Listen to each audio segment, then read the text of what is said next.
Buenas, estimadas estudiantes del programa de Licenciatura de Educación Infantil. Continuamos con la unidad uno, que son fundamentos de la literatura, y vamos a abordar el tema obras y autores influyentes. Entonces, damos inicio a la clase. ¿Y por qué la importancia de los autores de la literatura infantil? Bueno, la importancia es porque la literatura infantil normalmente siempre tiende a confundirse con el tema lectoescritor escolar, ¿cierto?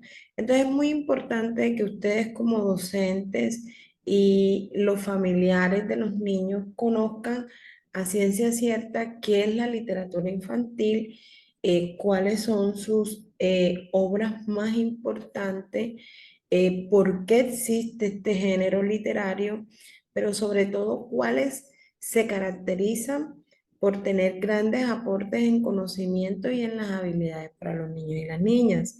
Entonces, a grandes rasgos, la clase de hoy vamos a hablar a manera general, no vamos a profundizar porque son muchísimos los autores que hay y muchísimos leones. Entonces, vamos a destacar los que más han sonado y que a raíz de eso han marcado un antes y un después, pero les voy a compartir en actividades complementarias un Prezi donde está muy completo de manera puntual los libros que se manejan. Entonces, eh, en las obras y autores influyentes en el siglo X y XV, las producciones literarias de ese entonces estaban destinadas a ser oídas, a ser escuchadas por la primera infancia y la juventud.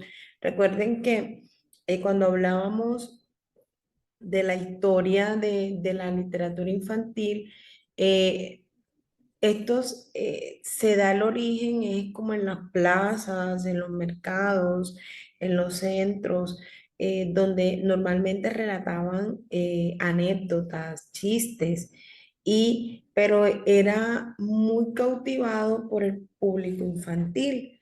Entonces, por eso se decía de que en la historia de la literatura infantil, estos libros que fueron adaptados pero a la primera infancia, pero jamás fue pensado en que estos libros van a ser pensados para este público, ¿no? Entonces, como tuvieron una gran acogida, recordemos de que estas eran escuchadas y los libros eran moralizadores con una finalidad educativa.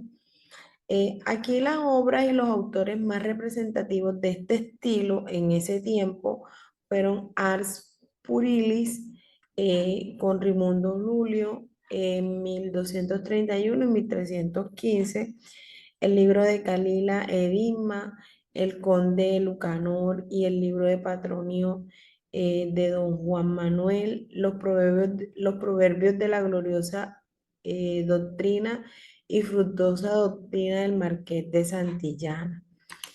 Eh, Fue evolucionando el tema, se fueron aterrizando un poco más las cosas y ya vinieron cosas más gráficas y en la literatura agiográfica, que es la que habla de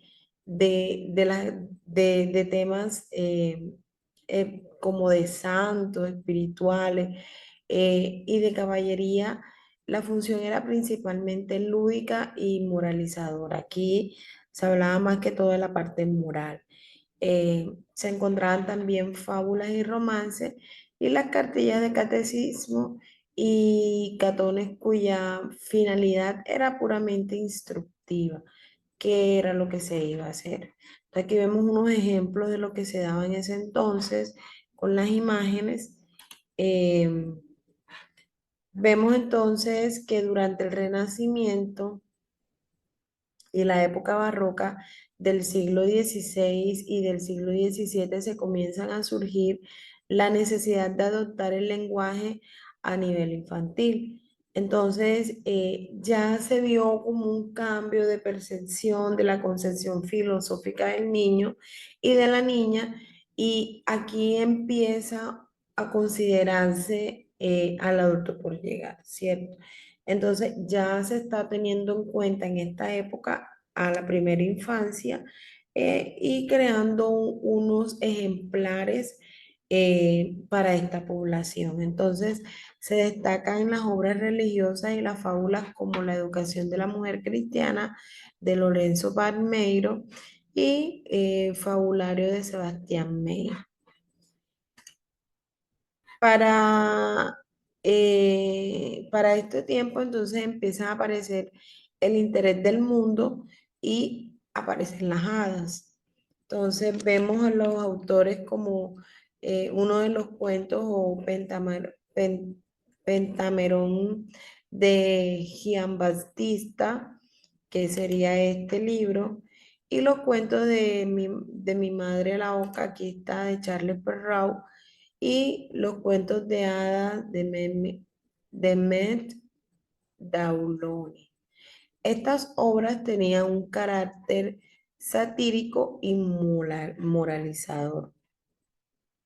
Pasamos entonces por este camino, empieza a llegar eh, el sentimentalismo de la pedagogía y ya empiezan a trabajarse sin familia de Melop, Heidi, la mujercita, el pequeño Lord. Y por otro lado, esta literatura fantástica eh, habla más que todo de cuentos tradicionales y este género es más destacado. Aquí encontramos a los hermanos Grimm.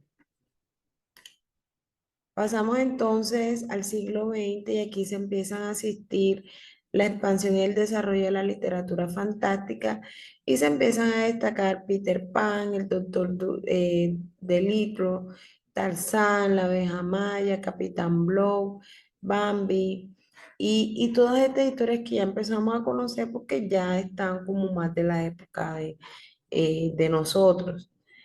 Eh, Encontramos entonces en el siglo XXI uno de los más destacados y que aún tiene renombre que son Harry Potter, el diario de Greb, El Señor de los Anillos. Son uno de los principales, pero obviamente hay más.